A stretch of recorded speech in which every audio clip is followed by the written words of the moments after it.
MBBS in just 16 lakhs. Kyrgyzstan, Central America, Russia, Georgia. Orbit Global Education. So,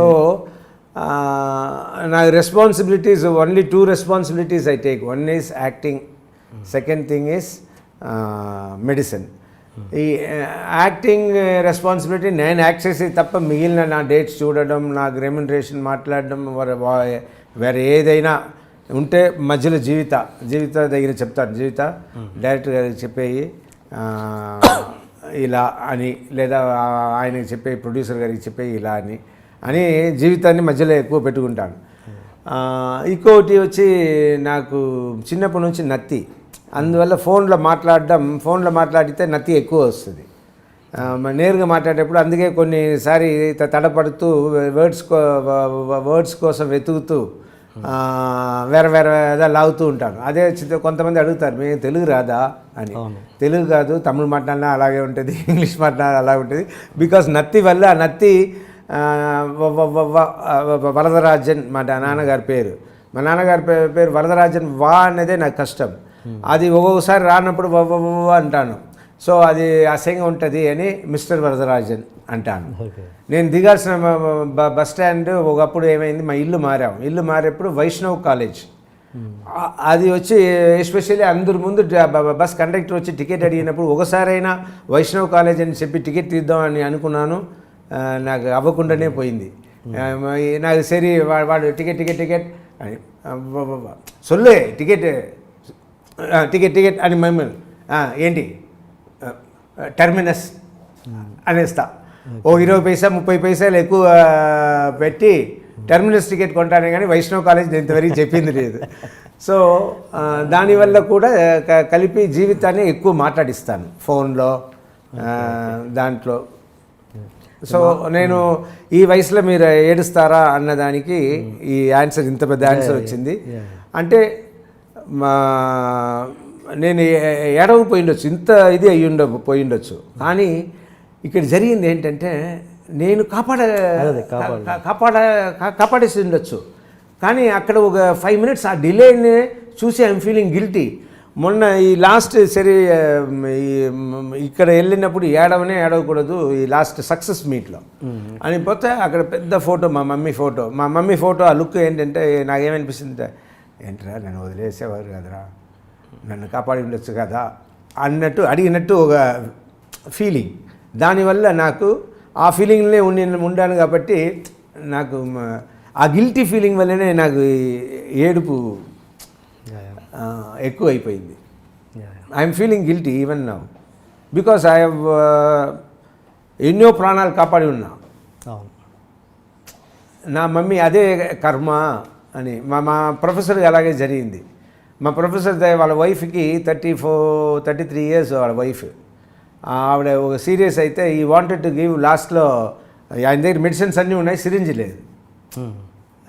ఆ సిరింజ్లో వెంటనే adrenaline తీసి ఇచ్చుంటే సబ్క్యూటేనియస్గా ఇస్తారు, హార్ట్ లాస్ట్ మినిట్ మెడిసిన్.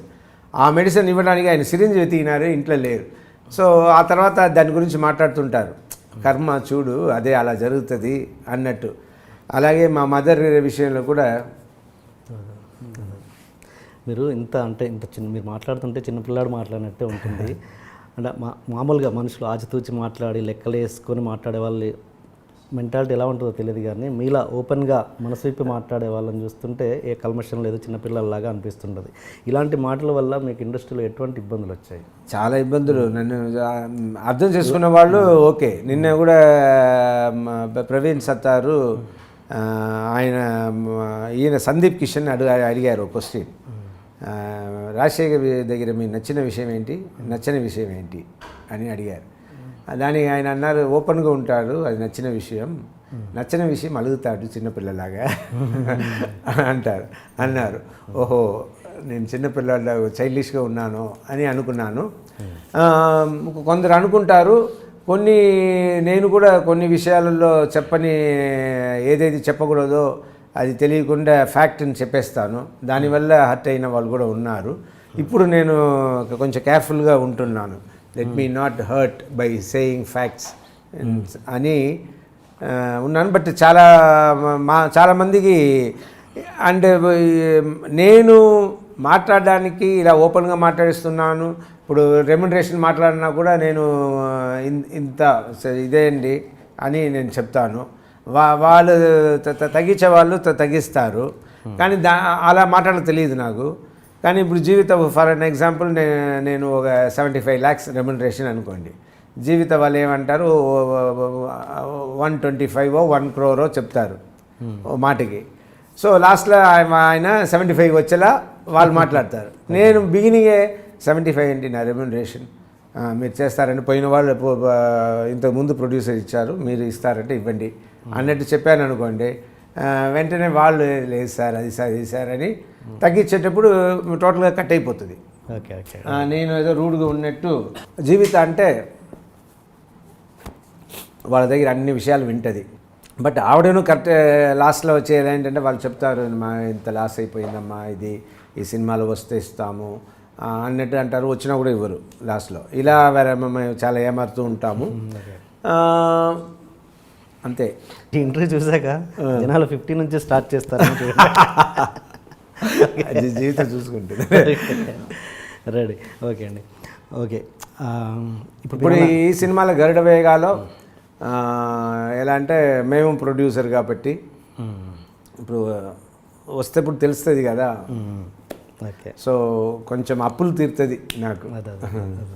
మామూలుగా మీరు ఇప్పుడు నత్తి అన్నారు కదా, మీరే అన్నారు, అది మామూలుగా షూటింగ్లో ఎలా మేనేజ్ చేస్తారు? అంటే మీ వాయిస్ కొన్ని వర్డ్స్ రాదు. ఇప్పుడు చూడండి, అమ్మ పిలవాలి, అది చాలా వస్తుంది సినిమాలో. వచ్చి అమ్మాట పిలువు అంటే ఆ అమ్మ రాదు. ఇప్పుడు ఏదో వచ్చేస్తుంది ఫాస్ట్గా.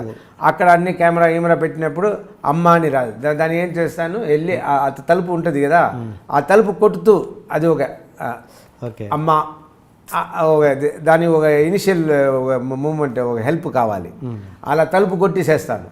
అది ఒకసారి అంటే రవిరాజ తలుపు కొట్టకుండా అమ్మని పిలవండి సార్ అన్నారు.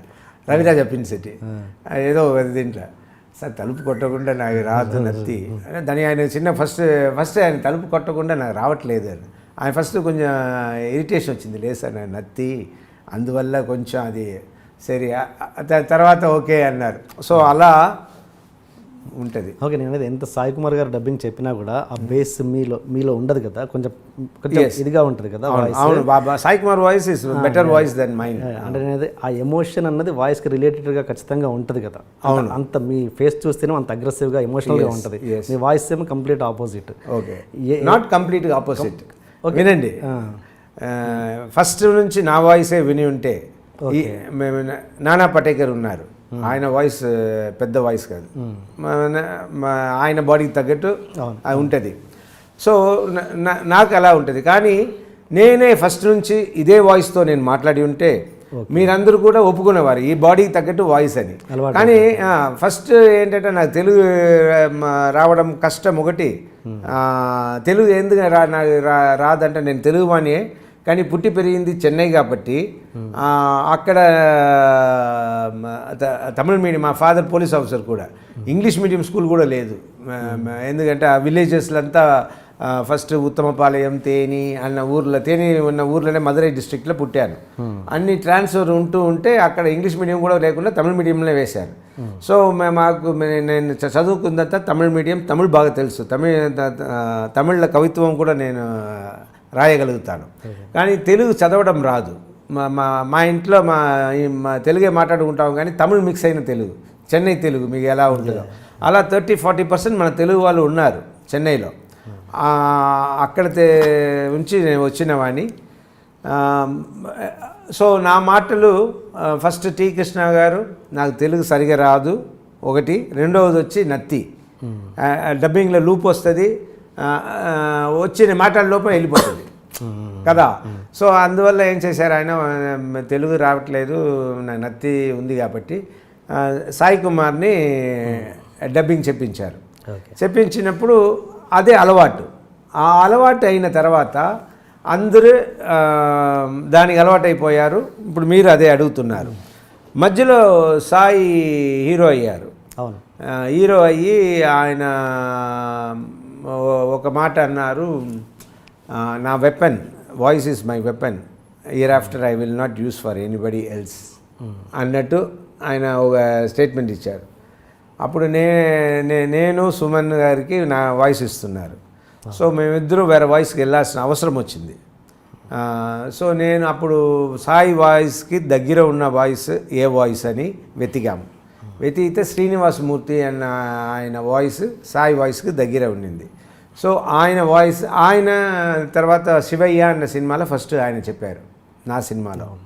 సో చెప్పి శివయ్య, సింహరాశి, మా అన్నయ్య, మా ఆయన బంగారం, అన్న, ఇదంతా వచ్చి శ్రీనివాసమూర్తి ఓ 10 years నాకు వాయిస్ ఇచ్చారు.